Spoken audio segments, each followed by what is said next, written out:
Cine hero Vijay సభలో పెను విషాదం, కన్నీటి కరూర్.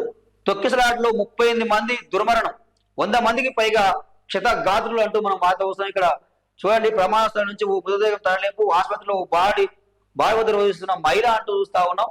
ఇక్కడ తమిళనాడు కరూర్లో టీవీకే ప్రచార సభ, ఉదయం నుంచే జనం పడిగాపులు.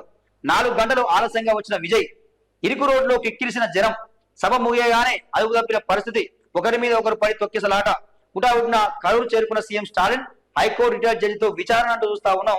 ఇక్కడ చూడండి ఎంత మంది జనం వచ్చారు. చూడండి, ఇక్కడ కరూర్ విజయ్ ప్రచార సభలో కిక్కిరిసిన జన సంద్రోహం అంటూ ఇక్కడ అంటాం కదా, ఇసుకేస్తే కూడా రాలంత జనం అని చెప్పి అంతమంది జనం వచ్చారు.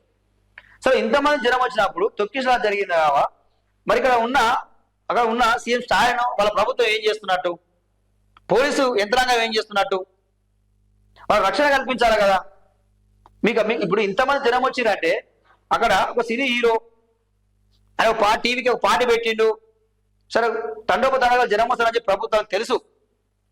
ఇక్కడ విషయం ఏంటంటే, సినీ హీరో విజయ్ సభని ఇట్లా దుష్ప్రచారం చేయడానికే జరిగింది. ఇక్కడ పోలీసు యంత్రాంగం ఫెయిల్ అయింది, స్టాలిన్ ప్రభుత్వం ఫెయిల్ అయినట్టే. ఇక్కడ మీరు సభకు మీరు రక్షణ కల్పించాలి కదా. సరే, 10,000 మందికి పర్మిషన్ ఉంది, కానీ 50,000 మంది వచ్చినట్టు అభిమానులు వస్తారండి. అభిమానులు వస్తారు. స్టాలిన్ గారు మీరు మీటింగ్ పెట్టినా మీ పార్టీకి కూడా వస్తారు. ఈ రాజకీయ పార్టీ ఎవరు మీటింగ్ పెట్టినా వస్తారు. కానీ ఇంక విచారణ జరిపించాలా ఇప్పుడు మొత్తం తప్పు కూడా విజయ్ మీద వేస్తా ఉన్నారు. విజయ్ దేవ్ తప్పు కాదు, ఇక్కడ ప్రభుత్వం కూడా తప్పు ఉన్నది. మీరు ఫెయిల్ అయ్యారు మీరు. సో ఇది కానీ ఏదేమైనా కానీ ఇది జరగడం దుర్మార్గం. ఇది పాపం చాలా మంది కూడా చనిపోయారు అభిమానులు అక్కడ విజయ్కి దగ్గర రావడం. ఇంకోటి కొంత కారణం ఏంటంటే, ఆయన వస్తున్న టైంకు రాకుండా ఒక 4 గంటలు ఆలస్యంగా రావడం, కూడా జనాలు వేచి చూడడం, సభ అయిపోయి ఎక్కడ వెళ్ళిపోవడం, కూడా ఒకరి మీద ఒకరు పడడం, తొక్కిసలాట పడి ఇది జరిగింది. చాలా సరే, వీరికి ఎవరైతే ఇక మరణించారో వారి కుటుంబాలకు వాళ్ళకు ఆర్థికంగా అక్కడ ప్రభుత్వం ఆదుకోవాలని చెప్పి కోరడం జరుగుతూ ఉన్నది.